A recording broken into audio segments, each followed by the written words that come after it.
be tailo happy na le eat na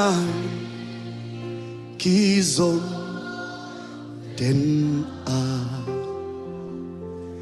zing ni swak bang in takzel a ni swak pel mo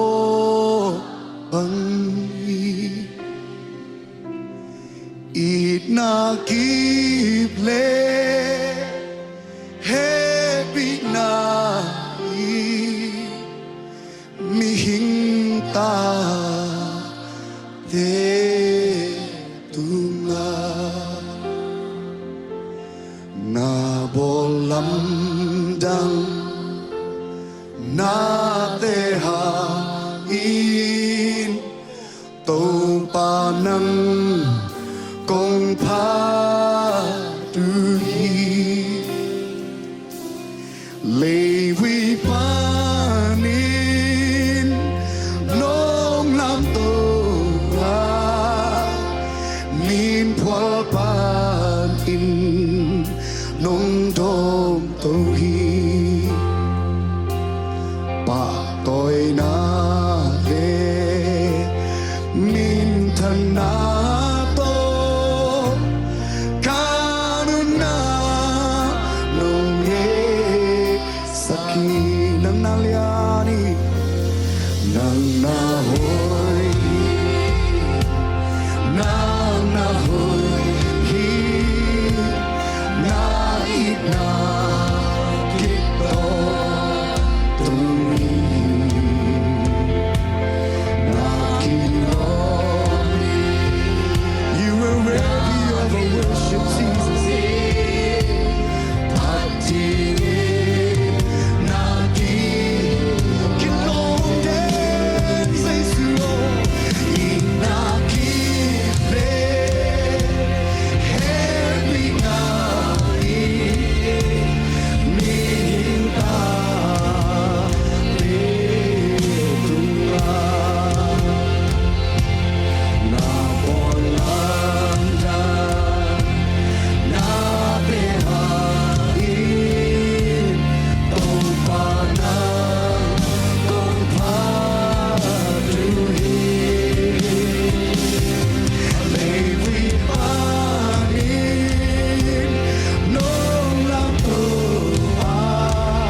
Lay we party,